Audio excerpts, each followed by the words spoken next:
So we're going to spend probably the next 20 minutes talking about Bitcoin, talking about AI, talking about spam, talking about identities online and how important it is, how crucial it is at this point with everything going on with the elections, with all this information, misinformation, whatever they want to call it. There is a lot of shit going on the internet right now, and it's becoming very difficult to figure out what's real and what's not real. Whether that's an email that you receive, a phone call you receive, a text, a video you watch, everything, it seems like you have to have your signal up the whole time, everything that you do in life now, which is very different. And that's kind of what I wanted to maybe start this segment with, is like, if you think back 20 years ago, 30 years ago, 40 years ago, before the internet, think back to those days. Everything was very localized, right? And it was very easy to tell what was real and what wasn't real, because you didn't have all this stuff coming at you all day. Everything was localized. And if you were doing something shady, if you were being a piece of shit in your small town or your city, people would find out about it. Your reputation was at stake. There was no ability to just spin up all these different accounts, all these different bots, and just attack everybody with all this bullshit. So that's how it was. It was, you were dealing locally. You weren't buying and selling anything online. Everything was locally. And then over these last 20 or so years, think about how many people have been scammed. Not just like in the crypto world, this is all kind of new stuff, but think about like email scams. I remember getting faxes to my grandparents' house of like, "You've won a free cruise." Remember those? It'd be like a big boat horn. And then it would say, like, it'd be on the call, and then a thing would come out. You could fill it out. You could win this free cruise, or they told you that you won this free cruise. So this has been slowly happening over time, and it's getting to the point where you don't even know what's real and what's not real anymore. And that's a big problem, and it is going to get worse. So we're gonna watch about 5 or 10 minutes here of Saylor talking about this issue, talking about how Bitcoin solves it. And then in that scale, think about if everybody's using Bitcoin as like their beacon of truth almost, where if you want to get a hold of somebody, if you want to send a text, make a phone call, send an email, you have to pay like 1 or 2 sats or 10 microsats, whatever that is the scale we get to at that point. But think about when everybody's using this for honest and transparent communication, when everybody's using Bitcoin, think about the value of it at that point. So here's Saylor. I'm going to put it on 1.25 just to save us time. And he talks pretty fast to begin with here, so this might be a little bit too much, but we'll try it out. See, I'll slow it down if he's too fast. But this is from Masterclass. This is a great video. I've watched this a couple times now, but this is the part that really stuck to me. Slammed into a brick wall, but you didn't know you hit the brick wall until 45 days after the collision. What happens to creatures that have no pain receptors?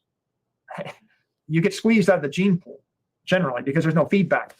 So the problem with the world today is cyberspace is corrupted by its non-conservativeness. We have too much information. The information is toxic. All of the signals in cyberspace are toxic signals because there is no cost to do anything. What Satoshi gave us was a money, but the money is energy, and the energy is matter, and the matter creates substance, and the substance creates friction. And friction isn't a bad thing. Friction is air resistance, but friction is how you walk across the floor here. If I take the friction away from the floor, you'll fall and hurt yourself. You need the friction. Now, what's a practical example of this? Well, most of the signals, a lot of the signals in cyberspace right now are toxic or misleading, criminal, not even real. On YouTube, every 15 minutes, there's a fake Michael Saylor Bitcoin giveaway video spun up, and it looks like me, and I'm talking, and I'm telling you that you have just a few minutes to send me one of your Bitcoin, and I'll send you 2 back. And I give you a little barcode. Okay? Every 10 minutes, we scan for that, and we then report it, and we get one taken back, but then they keep putting them up. And they put up thousands and thousands of them every month, sometimes tens of thousands. So you've got continual attacks in cyberspace from what we'll call demons, right? If I'm an evil genius, I can come up with all sorts of. Okay, where are we here? 120. All right. So just on that, the reason why they're able to spin up tens of thousands of accounts and tens of thousands of live streams is because it costs zero. Imagine if every time you wanted to make a post or post a video or do anything online, you had to pay 1 or 2 Satoshis. Do you know how fast that would end? In our current system, there's no way to facilitate that. There's no way to pay like a fraction of a penny to do something. The banking system, the financial system does not allow for that, right? So it's impossible. Even in a fiat world, we could not find a way to stop this. And even with fiat, it wouldn't be the same because it's not a fixed amount. If you gave somebody the ability to print money and they could do all this stuff, whether that's governments, that'd be the worst. If governments, and that's kind of what they've been doing for the last 10 years, is they've been essentially creating these different departments within their government. They've been spinning up these accounts, spinning up these bots. They have the ability to do that because there's zero cost to it and they don't care about money. They don't care about the cost of anything. So that's why it's become such a problem. Whereas if you flip that and you use Bitcoin, a scarce asset with a fixed amount, you won't be able to do that anymore. You won't be able to spin up new accounts. You won't be able to send out 10,000 emails if it costs you 2 sats to do it every time. And Craig within the Living the Future community or the chat this morning sent something about Ledger. So Ledger sent out an email to all their customers, Ledger sent it out, but it was really a phishing attack. And think about a world on a Bitcoin standard where every time you want to send an email to somebody, it costs you 1 sat to do it. Or on the flip side of that, if you wanted to send it to me, you had to pay me 1 sat to do it. Think about how different the information would be online if that were the case.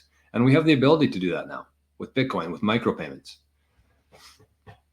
And this next part that he's going to be talking about here, this is kind of the main part in terms of the election, in terms of what they've been doing for the last little while, and in terms of really on X. X is so toxic because there's a bunch of these bots and all they do is comment and try to spark anger, emotion, and really just pit everybody against each other because there's no cost to do it. So that's what he's talking about here. Bot attacks that attack your website, attack your product, attack your service. Demons, right? If I'm an evil genius, I can come up with all sorts of bot attacks that attack your website, attack your product, attack your service, and you end up with, catfishing, you end up with, with intelligence attacks. It's, one of the interesting things I've observed, using social media is oftentimes I post something and the most toxic responses were actually not even people. You would have 97 bots that would post inflammatory responses or attacks in order to get me angry or to get my followers angry. And I would watch real people arguing in cyberspace with bots. And I'm thinking they spun that up in a few milliseconds and they have 10 million of them operating and you're a real person and you're arguing with a machine. How's that going to end? Right.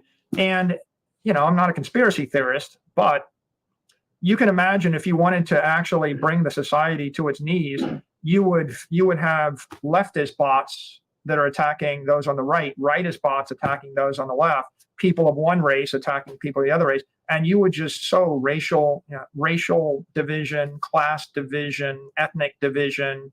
You would go and act like a male insulting females, act like a female insulting males, make them all hate each other, and just crank up the gain. Right? And just step out of the way and let them all kill each other. You could have a situation where 99.99% of the population loves each other. And I just introduce a machine. Right? And the machine goes and just sows dissent. So how do you avoid that? Right? And that takes us back to Satoshi. If you want to build something of beauty in cyberspace, you have to introduce matter and energy. You have to introduce truth and consequence. You have to introduce the idea of time. And we never had a way to do that before. And Bitcoin is the first chance, is the way for us to create something that's real. I can create an actual material wall. I can create a wall that says, you want to go through this wall, you have to post $10. I can create a wall that says, you want to go through this, it'll take you this much time. I can put a time barrier. I can put a capital barrier. I can say, you want to come into my home, you have to place a deposit of X, $20 worth of money. But I only want to be in your home for 187 milliseconds. Okay, post it, come in, and leave 188 milliseconds later, and I give it back to you. Okay, now, how do you do that with a credit card? You can't, because most of the world doesn't have a credit card. But if you did, the credit card doesn't settle for 30 days. How do I actually have a 187 millisecond transaction on something with a frequency of once every month? It's like, and if the transaction fee is 2%, well, that means when I do 50 transactions in 16 seconds, I've lost all my money, right? So Tesla, who is truly a great figure, he said, if you want to understand the universe, think in terms of energy, frequency, and vibration. Vibration is the transformation of one form of energy to another form of energy. When I pluck a guitar, when I pull it to here, it's potential energy. And when I let go, it's kinetic energy. And it's either in a state of high potential energy or high kinetic energy, just like this pendulum, right? Potential, kinetic, potential. This is the vibration. And the vibration is the rate at which that energy is transforming itself through phases. We're hearing it, right? And when you hear it, it's music. And when you hear the vibration and harmony, it's beautiful music. And the human being is gifted with the ability to sense this music, right? Frequency. We hear the frequency. Let me tell you how powerful it is. I have a parrot. I have a parrot that's 18 months old. The other day, someone started playing Bob Marley reggae music, and the parrot started dancing and got happy. Okay? How is it possible that a parrot evolved over millions of years all of a sudden decides he likes Bob Marley music? It didn't go to music school. Didn't go to music school. You think that energy, frequency, and vibration don't change things? When parrots actually react to music, and the 6-month-old parrots also react to music, what that's telling you is that it is genetically coded in our DNA, and the DNA is resonating and vibrating with the frequency of the universe over the course of millions and millions of years. And so now the question is, how are you going to put energy into cyberspace, right? How are you going to vibrate it at a certain frequency? And our world before Satoshi is built on no energy. It's built on credit. It's built on shadows, on ghosts, on disembodied spirits. It's not built on real things, real matter, real energy. The things in cyberspace are dead. They're dead, shadowy representations of something that was real, is real. There's a real thing in the real world, but the thing in cyberspace is a dead thing. It's a reflection of the real thing. Satoshi let life into cyberspace, and energy is life. Life feeds off of energy, and if you want to create things of beauty, right, then you have to be able to release the energy, and then the energy has to start to evolve. What's the frequency of that digital credit? 30 days. Let me say it a different way. 10 times a year. Okay, we're not talking 10 hertz. 10 hertz is 10 times a second, right? There's not even a word for how slow that is. We think once every 6 weeks we can vibrate. Well, you ever listen to Beethoven's 7th Symphony or play a trumpet or a guitar or a piano, right? A440, right? The rate at which the economy runs on 20th century rails with analog assets and credit. To say it's 1,000 times slower is an understatement. It might be 1,000,000 times slower. Like, I give you $1 billion of gold. How long does it take to move it 10,000 miles? You could probably move it once a year at great expense. I give you $1 billion of Bitcoin. I might move it 1,000,000 times an hour once I've mastered the technology. So, how do you advance the civilization? You channel energy. What's it mean to channel energy? Frequency and vibration. How do we know it's good? The phrase in English is, it's music to our ears.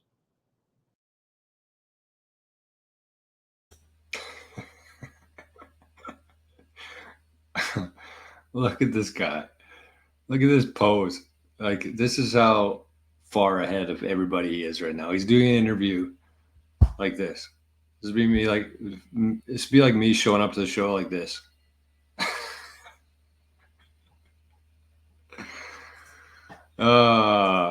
It's so much truth there. I know he kind of goes on different tangents. I know that he talks fast and it's hard to keep up with him, but what he just said there makes so much sense, and it is a serious problem in terms of the internet. And I know that everybody listening to that resonated with that, because it's true. Everything we see online is just what did he call it? A shadow of what was. There are real things that exist in the world, and we tried to replicate that and put it into cyberspace. But because there's no friction there, there's no way of actually capturing the energy from the real world and putting it into cyberspace until Bitcoin. Bitcoin is the only thing that takes the physical world in terms of Bitcoin mining, in terms of actually needing real energy to produce a block, to produce Bitcoin. You need real energy to create that. Without real energy, you cannot get Bitcoin. You either take money or you hook it up into your outlet and you try to mine it. It's the only way. You have to have real energy. And you connect that to the digital world. Nothing else does that. Only Bitcoin does that. So Bitcoin is many things. It'll be great for a lot of people around the world. But to me, that's the number one reason why Bitcoin is going to win, is because everything has become so artificial. Everything's so fake online. It's impossible to know what's real, what's not real. And Bitcoin provides that, the way of deciphering the truth and the fake, by connecting the real world to the digital world through Bitcoin mining. That's the only way you can create Bitcoin, is with real world energy. It ties the two together. And we never had that till Bitcoin. Could you imagine? Could you imagine how far, think about how far we've advanced in terms of AI, bots, all this kind of stuff, even in the last 5 years. Imagine 5 years from today without Bitcoin, how bad it's going to be. You're going to get 20 phone calls a day from people you think are your friends, your family, whoever it is. You're not going to be able to know what the fuck is going on. That's how fast things are evolving here in terms of AI. Someone's going to send you a text. It could come from a phone number, or whatever it is, something that looks like it's real, but it's not. But so what's going to happen here is that there's going to be a lot of people who have their lives ruined over this. I guarantee it. And it's already happened. It's already happening today. But there's going to be tools available for people who know what's going on, for people who have Bitcoin. And you're going to be able to download an app, and it's going to say, if you would like to get in touch with this person, you require 5 sats. To send them an email, it requires 5 sats. To send them a phone call, 20 sats. It'll be you who gets to decide that. You download the application. That'll be the wall that he was talking about there, where if people want access to you, they're going to have to pay. And that's going to be the perfect way to eliminate the spam, the bots, all this bullshit that have spawned from it costing nothing to do online. So I was going to watch another video here, but we don't have time. So what I'm going to suggest to you today, and maybe we'll talk about it tomorrow or next week or whenever, but watch this video. Actually, it was Robert Breedlove that posted it yesterday, and they talked about this for an hour and a half. Look at this guy. I get wanting to take your privacy seriously, but nobody who's not in Bitcoin is going to watch this. I just don't understand this.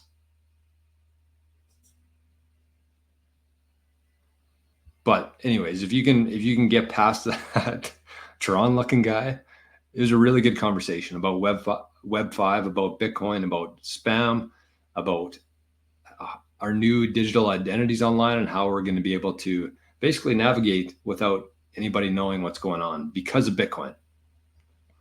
So take some time, watch this video today if you have some time. It's called Web 5, the Future of Bitcoin-Based Internet, with Polycarp Nakamoto. Robert Breedlove.